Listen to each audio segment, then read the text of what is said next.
Assalamualaikum warahmatullahi wabarakatuh. Perkenalkan, kami dari kelompok 5. Saya sendiri adalah Ika Anita. Lalu anggota yang lainnya yaitu Muhammad Aji, kemudian Siti Hani Atol Farika, kemudian Tati Melina, kemudian Desi Wulandari, kemudian Putri Rohma, kemudian Ariska Maulia, dan yang terakhir adalah Asfiatri Sasya Devi. Di sini kami akan membahas bisnis plan yang berjudul Masker Wajah Nami. Masker Wajah Nami sendiri itu adalah masker untuk mengecangkan dan mencerahkan wajah dengan bahan yang alami, karena kami tidak menggunakan bahan merkuri yang terlalu berat atau terlalu banyak. Sejarah berdirinya usaha. Latar belakang terciptanya ide masker wajah Nami ini adalah karena derasnya pengaruh media TV dan iklan, baik dari Korea maupun Indonesia mendorong industri fashion dan perawatan kecantikan makin menjamur. Hal ini bisa dilihat dengan menjamurnya peritel pakaian, pusat-pusat fitness center, makin banyaknya produk-produk kecantikan dan salon-salon. Melalui produk kami yang sudah diuji cobakan pada 15 konsumen berumur 15 tahun sampai 15 tahun, produk kami memberikan hasil memuaskan. Kami yakin salah satu kelebihan dari produk kami adalah penggunaan bahan-bahan yang tidak menggunakan bahan pengawet sehingga cocok digunakan semua orang. Terlebih lagi, produk ini adalah tipe produk made by order, sehingga tidak ada penumpukan stok barang. Semua masyarakat selalu memperhatikan penampilan wajahnya. Tetapi banyak orang yang asal memakai merek yang tidak terlalu terpercaya, yang biasanya juga banyak yang bilang dari Korea dan sebagainya. Apalagi banyak juga bahan kosmetik yang mengandung merkuri, yang dimana itu adalah bahan yang sangat berbahaya untuk kulit. Untuk masker wajah Nami ini bisa masuk semua kalangan wanita, mulai dari usia 15 tahun sampai 40 tahun. Masker ini adalah masker buatan Indonesia resep dari Korea yang terkenal akan kecantikannya. Masker ini sendiri juga bisa dipakai kapan saja. Saran adalah minimal 2 kali dalam seminggu. Dan alasan mengapa harus memakai masker dari kita ini adalah karena kita memiliki kandungan bahan yang bagus karena bahan yang terkandung alamiah dan juga harga yang masih dapat terjangkau. Visi dan misi usaha. Visi kami adalah menjadi perusahaan masker organik terbesar di Indonesia. Misi kami meliputi antara lain: 1. Memberikan hasil yang baik dan ketenangan customer yang memakai produk kita. 2. Secara terus-menerus mengembangkan perawatan wajah yang inovatif dan aman untuk pelayanan kepada pelanggan. 3. Memperluas jaringan pemasaran dengan memperbanyak franchise. Selanjutnya, aspek pemasaran. Aspek pemasaran di sini yang pertama, gambaran umum pemasaran atau STP. Segmen pasar adalah wanita yang berumur mulai dari 15 tahun sampai 48 tahun. Positioning, kita menempatkan produk masker kita kepada orang-orang yang di sekitar yang kemudian bisa meluas ke berbagai kalangan. Di sini dapat kita lihat yaitu rencana penjualan pangsa pasar dengan laju pertumbuhan ekonomi per tahun 2,7. Data ini diambil dari Surabaya. Lalu ada tabel permintaan juga dapat dilihat selama 3 tahun dan penawaran. Penawaran di sini kami juga memasukkan nama perusahaan pesaing, yaitu ada Sabina Mas, Mekela. Selanjutnya, strategi pemasaran perusahaan dan pesaing. Strategi pemasaran perusahaan dilakukan berdasarkan analisa 7P dengan alat analisis SWOT menurut Kotler yang terdiri atas. Yang pertama, produk. Produk ini kita fokus memproduksi satu produk, yaitu masker organik dengan 5 varian, ada Bigfoot, Rose, Cocolat, Karkol, dan Temulawak. Lalu yang kedua adalah price. Kami menjual masker dengan harga satuan dan grosir. Dengan pembelian satuan 1 sampai 10, harga 6.000 per pieces. Lebih dari 10 akan mendapat harga khusus senilai 5.500 per pieces. Lalu yang ketiga, promotion. Promotion atau iklan kami ada 2, yaitu personal selling dan public relations. Lalu yang keempat, placement. Placement di sini yaitu sistem yang kami lakukan melalui yang pertama, untuk area Surabaya bisa melalui kurir pribadi. Lalu kami juga melakukan pengiriman ke seluruh Indonesia melalui ekspedisi seperti JNE, Tiki, Pos, dan lain-lain. Yang kelima, people. Kriteria sumber daya manusia yang kami butuhkan ialah jujur, amanah, cekatan, disiplin, dan percaya diri, serta bertanggung jawab dan profesional. Lalu yang keenam adalah proses. Proses pembuatan masker dilakukan secara transparan dan disampaikan ke konsumen dengan cara disertakan di belakang kemasan dengan singkat, disertai gambar animasi pembuatan. Lalu yang ketujuh, physical evidence, yaitu memiliki website yang menarik dan menjadi seller marketplace seperti Lazada, Tokopedia, dan Shopee. Aspek organisasi dan manajemen. Yang pertama ada struktur organisasi. Struktur dalam organisasi home industry Nami Store ini susunannya sederhana, yaitu ada pemilik dan pimpinan usaha. Di bawahnya ada 3 divisi. Yang pertama ada divisi pengembang, yang kedua ada divisi produksi, yang ketiga ada divisi pemasaran. Yang kedua tenaga kerja. Tenaga kerja dalam divisi pengembang jumlahnya 2 orang, dalam divisi produksi jumlahnya 3 orang, dalam divisi pemasaran jumlahnya 4 orang. Nami Store tidak membutuhkan pekerja yang banyak, namun dengan jumlah tenaga kerja dan biaya operasional yang sedikit, Nami Store mampu menghasilkan output yang maksimal. Yang ketiga ada kualifikasi tenaga kerja. Kualifikasi pendidikan yang kita gunakan yaitu mulai dari SMA, SMK sederajat hingga sarjana. Yang keempat ada sistem pengupahan dan pelatihan. Untuk sistem upah selain gaji pokok, kita pakai sistem bonus per unit produk yang melebihi target produksi dalam divisi produksi. Kemudian dalam divisi pemasaran kita menggunakan sistem join atau bagi hasil untuk agen, distributor, dan reseller. Yang ketiga dalam divisi pengembang kita menggunakan sistem royalti. Dan untuk sistem pelatihan, semua karyawan akan mendapat pelatihan khusus yang disediakan oleh pemilik apabila ada produk baru, sehingga mereka bisa mempelajari proses produksi, uji coba hingga pemasarannya dengan tujuan dari proses ini adalah untuk meningkatkan skill dan mempererat hubungan antara karyawan dan pemilik usaha. Adapun fungsi manajemen yang berfungsi sebagai perencanaan, perorganisasian, pelaksanaan, dan pengawasan. Ya, selanjutnya yaitu aspek produksi. Ada beberapa langkah untuk merencanakan aspek produksi, yaitu yang pertama produk. Yang harus diperhatikan yaitu dimensi produk, kegunaan atau fungsi produk, nilai atau manfaat produk, produk konsumsi, dan produk industri. Yang kedua yaitu proses produksi. Proses produksi melewati beberapa tahap. Tahap pertama yaitu cultivation, mass cutting, ingredient filling, selling, dan packing. Selanjutnya yang ketiga yaitu kapasitas produksi.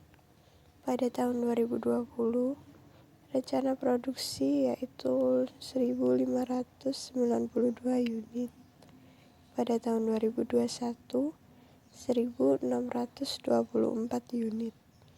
Pada tahun 2022, 1.657 unit.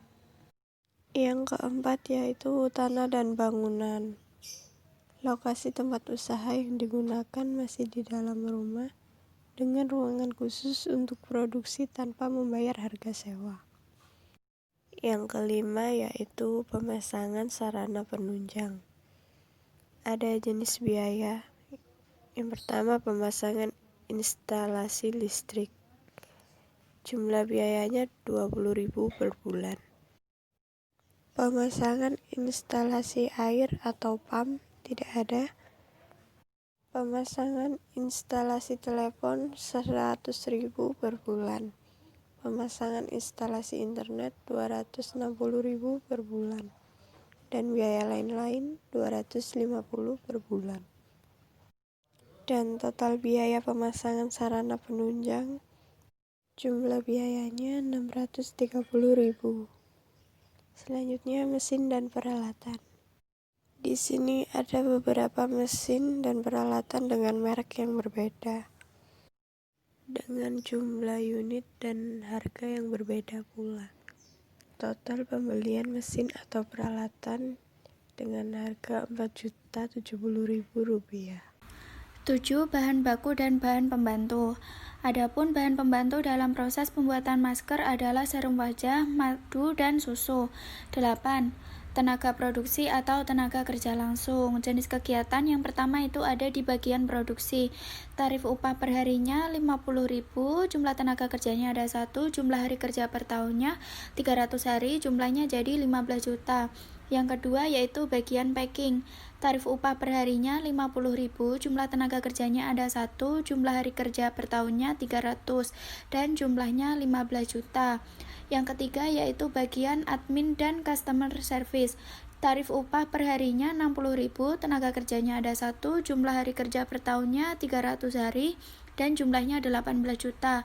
Yang selanjutnya yaitu bagian pemasaran. Tarif upah perharinya Rp60.000, tenaga kerjanya ada 2, jumlah hari kerja per tahunnya 300, dan totalnya 36 juta. Yang selanjutnya yaitu desain, foto, dan editing. Tarif upah perharinya Rp75.000, tenaga kerjanya ada 1, jumlah hari kerja per tahunnya 300 hari, dan jumlahnya 22.500.000. Jadi total upah tenaga produksi sistem harian yaitu ada 106.500.000. Kesembilan yaitu biaya umum usaha atau pabrik. Jenis biaya umum usaha atau pabrik yang pertama pemeliharaan mesin dan peralatan. Biayanya yaitu Rp1.600.000 per tahun. Kedua yaitu suku cadang, bahan bakar, oli dan sebagainya. Biayanya 2 juta. Yang ketiga rekening listrik, air, telepon, biayanya 4.200.000, dan yang terakhir yaitu pemeliharaan bangunan, biayanya 5 juta. Jadi total biaya umum usaha pabrik per tahun yaitu 12.800.000.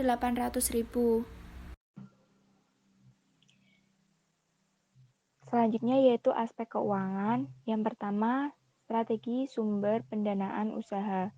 Sumber pendanaan yang digunakan adalah 90% dana dari pemilik sendiri dan 10% dari investor.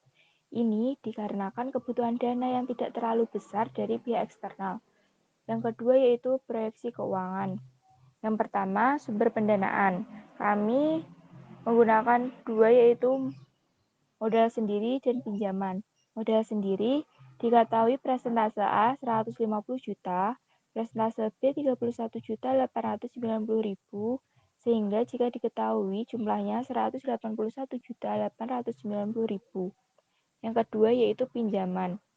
Presentase A 17 juta, dan presentase B 3.210.000, sehingga jika dijumlah totalnya 20.210.000.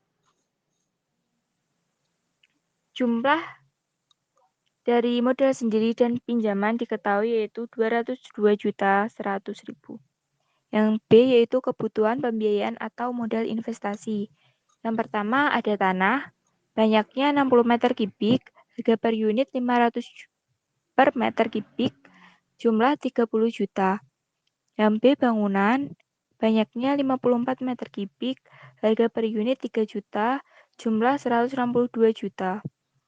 C. Mesin peralatan, banyaknya 5 unit, harga per unit 600.000, jumlahnya 3 juta. D. Peralatan kantor, banyaknya 4 unit, harga per unit 500.000, total 2 juta. E. Alat angkut, banyaknya 2 unit, harga per unit 1 juta, jumlah 2 juta. Dan selanjutnya yaitu infrastruktur. Banyaknya 2 unit, harga per unit 800.000, jumlah 1.600.000. Dan selanjutnya yaitu biaya praoperasi. Banyaknya 3 unit, harga per unit 500.000, jumlahnya 1.500.000. Sehingga jika semua di total jumlahnya yaitu 303.100.000. Yang C yaitu kebutuhan pembiayaan atau modal kerja. Yang pertama ada bahan baku, banyaknya 2.000, harga per unit 2.000, jumlahnya 4 juta. Dan B yaitu persediaan bahan, banyaknya 2.000, harga per unit 1.500, jumlah 3 juta. C yaitu produk dalam proses, banyaknya 1.800, harga per unit 2.500, jumlah 4.500. Dan yang D yaitu piutang, yang jumlahnya 1.200.000. E uang kas, jumlahnya 13 juta, sehingga jika ditotal 25.700.000. D ada analisa biaya tetap. Yang pertama yaitu gaji, banyaknya 13, harga per unit 2.500.000, sehingga total gaji 32.500.000. Yang B yaitu penyusutan, banyaknya 8, harga per unit 300.000, jumlah 2.400.000. Selanjutnya yaitu bunga pinjaman, kosong. Yang D biaya pemasaran, banyaknya 2, harga per unit 1 juta, jumlahnya 2 juta. Untuk biaya lainnya kosong, sehingga jika ditotal semuanya, totalnya 36.900.000. Selanjutnya yaitu analisa biaya tidak tetap. Yang pertama ada upah, banyaknya upah 2, harga per unit 2 juta, jumlah 4 juta. Yang kedua yaitu biaya bahan, banyaknya 5 unit, harga per unit 500.000, jumlah 1 juta, sehingga jika ditotal semua yaitu 5 juta. Yang F yaitu proyeksi aliran kas usaha. Yang pertama ada sumber dana inflow. Sumber dana inflow tahun pertama 2 juta, tahun kedua 3 juta, tahun ketiga 4 juta, tahun keempat 5.500.000, dan tahun kelima 6 juta. Yang kedua yaitu penggunaan dana atau outflow. Tahun pertama 1.300.000, kedua 2.100.000, ketiga 2.900.000, keempat 3.400.000, kelima 4.250.000. Dan yang C yaitu arus kas bersih, net flow sama dengan A dikurangi B. Tahun pertama 700.000, tahun kedua 900.000, tahun ketiga 1.100.000, tahun keempat 2.100.000, tahun kelima 1.750.000.